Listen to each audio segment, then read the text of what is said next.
Spring is a very busy time of year for me. It's also a very busy time of year for the fish. The American shad are swimming upstream right behind my house, and along with them are thousands upon thousands of sea lamprey. They've both come here to spawn, and each spring I go down to the river and capture whatever I can on film. In the lakes and ponds, largemouth bass, bluegill, and pumpkin seed are also spawning at this time of year, so obviously I'll need to drive to my favorite lake as often as I can and try to film those fish as well. And then there's my favorite river, hidden in the woods. It's much smaller than the one where I filmed the lamprey and the shad, but it's where I go every spring to film an amazing little fish called the tessellated darter.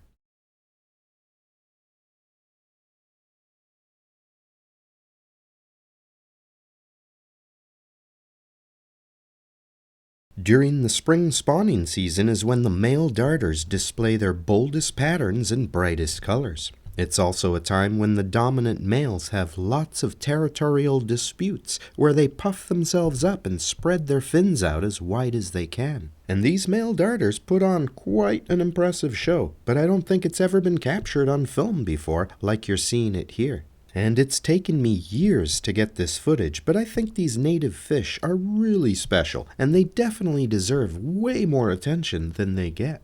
So I go to the river every spring to film these tessellated darters, because that's when the males have these spectacular territorial battles where they fight over who owns a particular rock. And these rocks are super important to these males because they need the right rock to attract a female darter so that she can lay her eggs on the underside of the rock. And since there are a limited number of suitable rocks for egg laying, there's a lot of competition between the dominant males.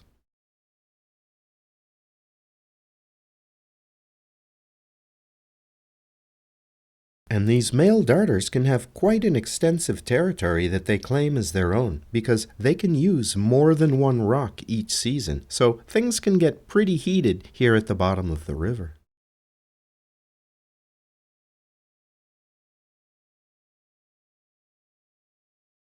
Now let's follow this male darter as he moves between these rocks on the riverbed.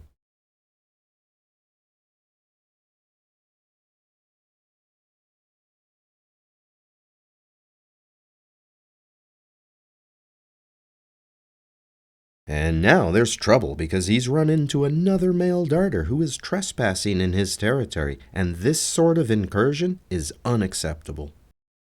If you look closely, you'll be able to see that both of these males are so agitated that they're actually vibrating.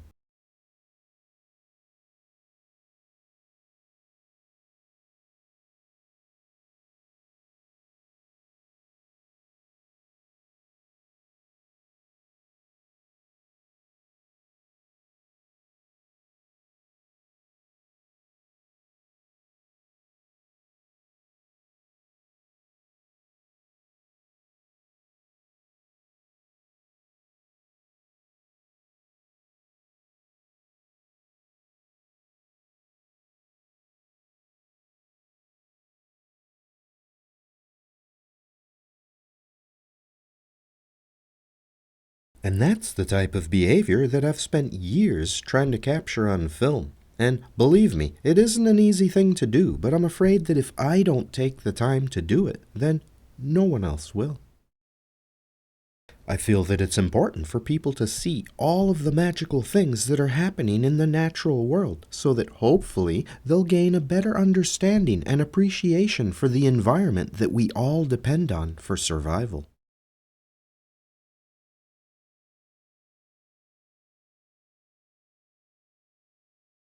And while I've been focusing most of my attention on the territorial disputes between the male darters, it's important to look at the other half of this picture, and that's the female darters, because without them, all of this fighting would be for nothing.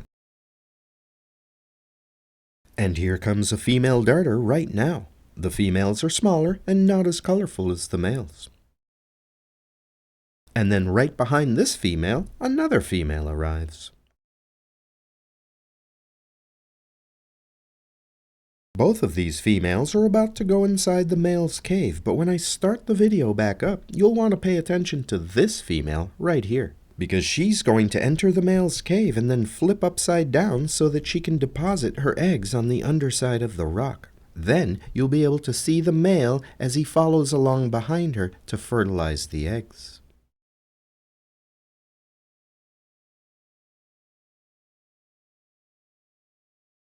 There she goes, upside down.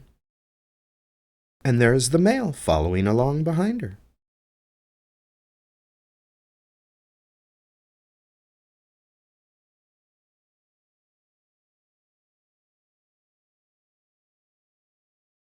And here's one of the females as she leaves the male's cave, and she still looks pretty ripe with eggs. After the eggs have been deposited in the cave, they take about 1 to 2 weeks to hatch, depending on the temperature of the water. The male will stay with the eggs to protect them from nest robbers like these black-nosed dace. And as you can see, guarding the eggs is a full-time job. And if you'd like to know more about the black-nosed dace, I have a video all about them as well.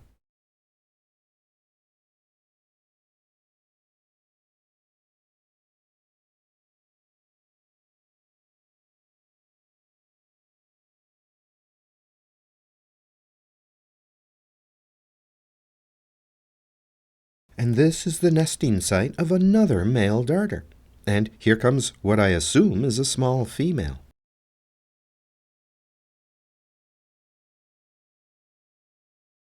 The male is inside the cave tending to the eggs.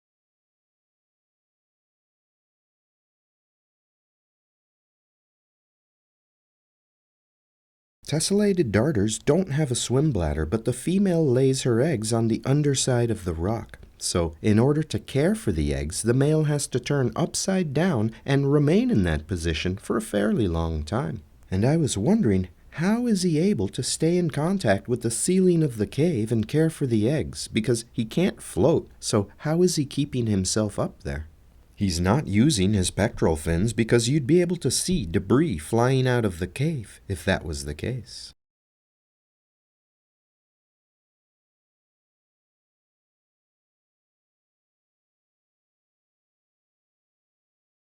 Well, the mystery is about to be solved in just a moment.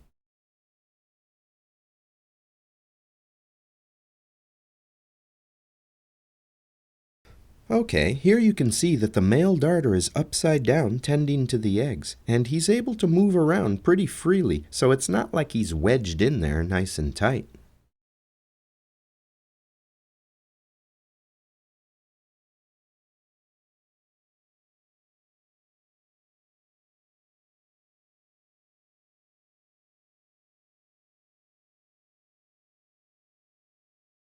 And there's the first glimpse of how it's done.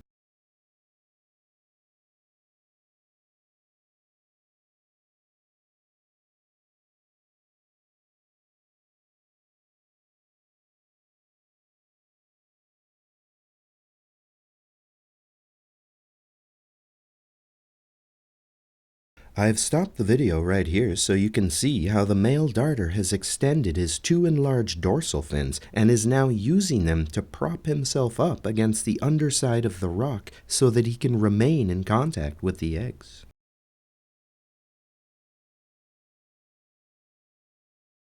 And as far as I know, I'm the first person to record this behavior in the wild.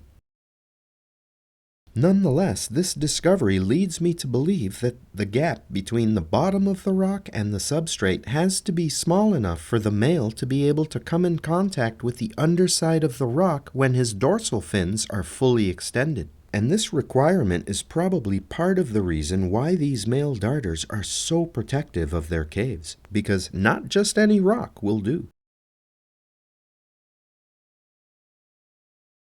And this also explains why tessellated darters have those two enlarged dorsal fins, which I thought were unusual for a fish that likes to live where there's a steady current, because big fins are usually a liability in fast-moving water. But those enlarged fins make perfect sense when you realize that they're used to prop the male up against the underside of the rock so that he can remain in close contact with the eggs.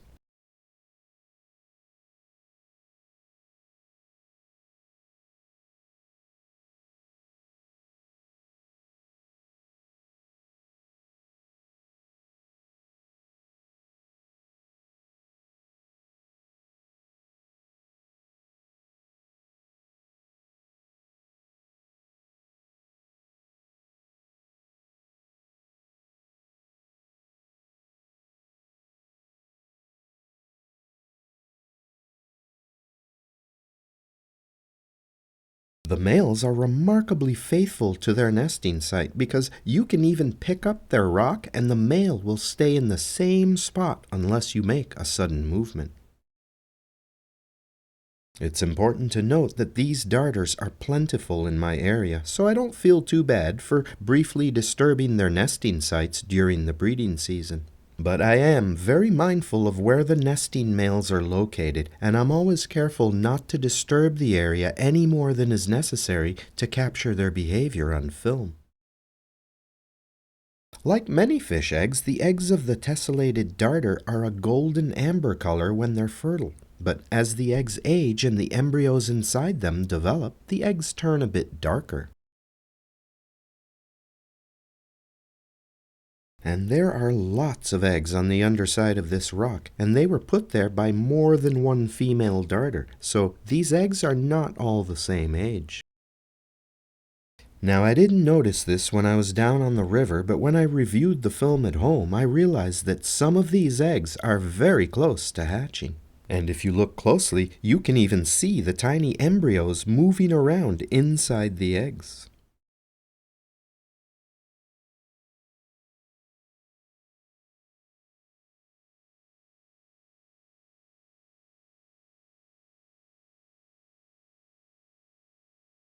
A few years ago, I thought about bringing one of these egg-covered rocks home so that I could incubate them in a tank, film their development, and raise a few of the young to maturity.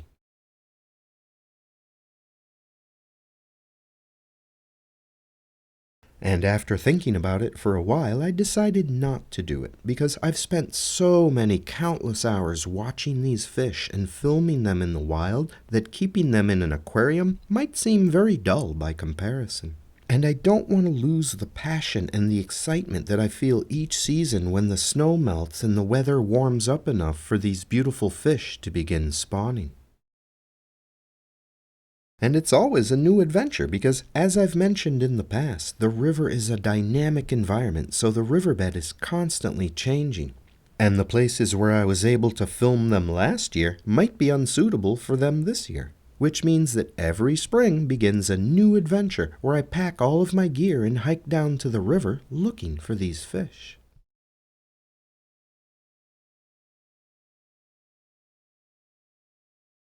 It's not always easy, but I enjoy the challenge, and it's something that I'll continue to do for as long as I can, because the little native fish often go unnoticed, and the imported fish from distant and exotic lands get all of the attention. But I'm hoping to change some of that by taking a much closer look at the little miracles right outside my door.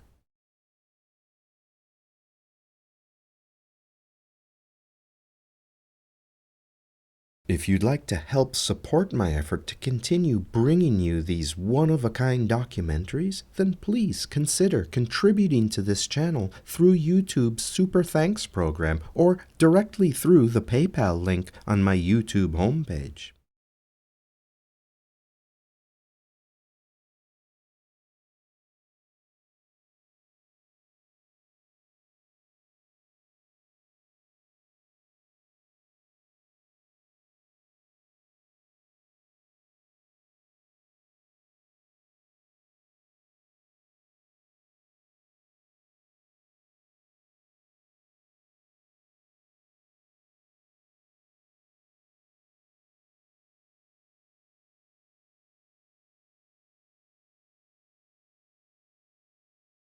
thank you so much for joining me on this little adventure to the bottom of the river. And I really hope that you have a beautiful day.